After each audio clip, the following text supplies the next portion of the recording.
ମାର୍କଣା ଛକରୁ ମହିଳାଙ୍କ ବେକରୁ ସୁନାହାର ଲୁଟ୍। ଜନଗହଳିପୂର୍ଣ୍ଣ ମାର୍କଣା ଛକରୁ ଦିବାଲୋକରେ ମହିଳାଙ୍କ ବେକରୁ ସୁନାହାର ଲୁଟ୍ ହେବା ଘଟଣା ଚର୍ଚ୍ଚାର ବିଷୟ ହୋଇଛି। ଶିବରାତ୍ରି ଦିନ ପଣ୍ଡୁ ଶାସନରୁ ଲକ୍ଷାଧିକ ଟଙ୍କାର ସୁନାଗହଣା ଲୁଟ୍ ହୋଇଥିବା ବେଳେ ସେହିଦିନ ଜାତୀୟ ରାଜପଥ ପାଖରେ ଥିବା ହୋଟେଲ ମାଲିକଙ୍କୁ ହତ୍ୟା ହୋଇଥିଲା। ହତ୍ୟା ଘଟଣା ପରଦିନ ଅର୍ଥାତ୍ ଆଜି ଅପରାହ୍ନ 4:30 ଘଟିକା ସମୟରେ ନିଜ ସ୍କୁଟି ଯୋଗେ ଘରକୁ ଫେରୁଥିବା ବେଳେ ମାର୍କଣା ବସ୍ଷ୍ଟାଣ୍ଡ କାଜୁଆ ମିଠା ଦୋକାନ ଆଗରେ କଳା ରଙ୍ଗର ପଲ୍ସରରେ 2 ଜଣ ଦୁର୍ବୃତ୍ତ ଆସି ହଠାତ୍ ମହିଳାଙ୍କ ବେକରେ ଥିବା 1 ଭରି ଓଜନର ସୁନା ହାରକୁ ବେକରୁ ଛିଣ୍ଡାଇ ନେଇ ଦ୍ରୁତ ଗତିରେ ପଳାଇ ଯାଇଥିଲେ।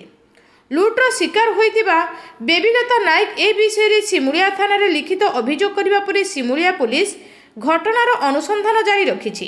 କିନ୍ତୁ ଏଠି ପ୍ରଶ୍ନ ଉଠୁଛି, କେତେ ସୁରକ୍ଷିତ ସିମୁଳିଆ ଅଞ୍ଚଳର ମହିଳା ଓ ଯୁବତୀ?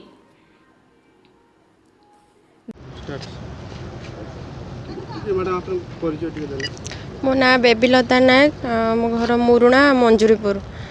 मु मार्कणा आसती मोर किसी पर्सनाल काम मु घर को फेरुवा समय से जो आमर छक जो पोलो ब्रिज एपटू जो 2 जन बाइक रु लोक आसिकी मो बेकरू चेन टाक झिंकी छिड़ेकी स्पीड रे पलि गले। टाइम 4:30 पाखापाखि हम।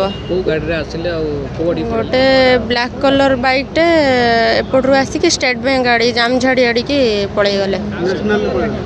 हाँ से पट देकी पलि गले। हाँ जड़े हेलमेट पिंधले आ जड़े बिना हेलमेट रे बसतिले।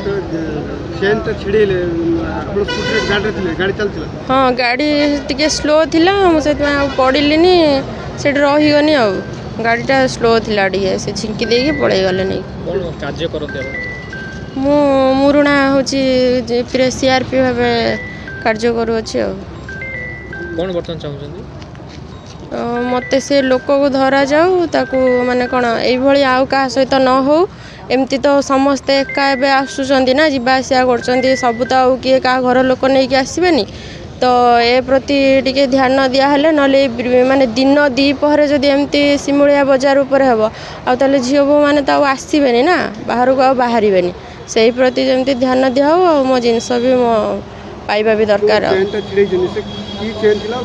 सुना चेन थिला गोटे माने गोटे भरी थिला।